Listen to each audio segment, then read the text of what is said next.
রাধে রাধে বন্ধুরা, আপনারা দেখছেন গোলেগন্ডর একটি ভিডিও। আজকে 31 ডিসেম্বর বিপ্র আর আমি যাচ্ছি ডিজনিল্যান্ড পার্কে। ওখানে আজকে যাব, অনেক রাইড করব, বিকজ ওখানে অনেক রাইডের ব্যবস্থা আছে আর অনেক দোকান আছে, অনেক খাওয়া দাওয়া করব। তো আপনারা চলুন আমাদের সাথে। তো আজকে আমার আউটফিটটা কেমন লাগছে দেখুন। তো এখন তো আমরা ডিজনিল্যান্ডে চলে এসেছি। প্রায় অটোতে করে 1 ঘন্টা মতো লাগে আমাদের অ্যাপার্টমেন্ট থেকে। এখানে দেখুন সামনে কি সুন্দর উট রাখা আছে, আর বাকি বাইরেটা খুব সুন্দর করে সাজিয়েছে। ডিজনিল্যান্ডের মতো অনেকটাই ক্রিয়েট করার চেষ্টা করেছে, হয়েওছে মোটামুটি। তো বিপ্র টিকিট কেটে নিল। এখন আমরা সিঁড়ি থেকে ওপরে উঠে যাচ্ছি। উঠেই দেখছি এখানে বেশ কিছু মানুষ ছবি তুলছে লন্ডন ব্রিজের ওপর দাঁড়িয়ে। ছবি তোলার মতনই ব্যাকগ্রাউন্ড আছে যদিও। তো খুব সুন্দর ফটো উঠবে এখানে। তারপরে আমরা এখানে ভেতরে চলে এলাম।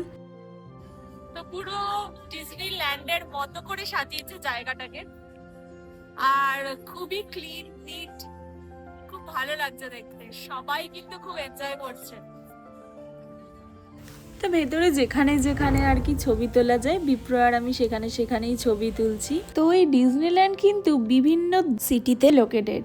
যেমন ধরুন ক্যালিফোর্নিয়াতে আছে, ফ্লোরিডাতে আছে, টোকিওতে আছে, হংকংয়ে আছে, প্যারিসে তো আছেই, এছাড়া সাংহাইতে আছে। তো ওখানেরগুলোও কখনো না কখনো ঠিক দেখতে যাব, তো তখন আপনাদেরকে অবশ্যই দেখাবো। আর সব থেকে বড় ডিজনিল্যান্ড কোনটা জানেন তো ওয়ার্ল্ডের? সেটা হচ্ছে সাংহাই ডিজনিল্যান্ড। বেশ সুন্দর করেই সাজিয়েছে কিন্তু, তাই না? আর এখন এই যে চলে এসেছি ছবি তুলতে বাঘ সিংহদের সাথে। ছোট ছোট মজার শোপিসের মতো এগুলো বাচ্চাদের বেশ মজা দিচ্ছে। হাতি আর সিংহ, বাঘ এগুলোর ওপরেও বসতে পারছে বাচ্চারা, এবং বাবা মায়েরা ছবি তুলে দিচ্ছে। খুবই একটা মানে বিনোদনের জায়গা এটা বাচ্চাদের জন্য। প্যারিসের ডিজনিল্যান্ডের ইতিহাসটা অনেকটাই মজার, জানেন তো। 1992-তে এটা খোলা হয়েছিল, আর তখন থেকেই এটি ইউরোপিয়ান ডিজনিল্যান্ডের প্রথম পার্ক হিসাবে পরিচিত। এই রিসর্টে দুটি প্রধান থিম আছে, যেগুলো হলো ডিজনিল্যান্ড পার্ক এবং ওয়াল্ট ডিজনি স্টুডিওজ পার্ক। তো খুব তো ইচ্ছা আছে ওখানে যাওয়ার। আপাতত আমরা এখানেই মজা করছি। ডিজনিল্যান্ড পার্কে ক্লাসিক ডিজনি চরিত্র, কাহিনীর মিশ্রণ, অনেক কিছুরই অভিজ্ঞতা করব এরপরে।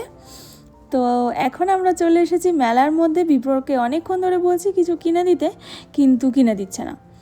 তাই আমি একা একাই এদিক ওদিক ঘোরাঘুরি করছি। তবে কেনার মতো খুব একটা জিনিস যে আছে সেরকম নয়। বিভিন্ন ক্লিপস, টিপ বিভিন্ন রকমের রয়েছে বাচ্চাদের জন্য, বড়দের জন্যও আছে, কিন্তু আমার সেরকম একটা কিছু পছন্দ হচ্ছিল না। কিন্তু যেটা পছন্দ হয়েছিল বিপ্র সেটা কিনে দিল না আমাকে।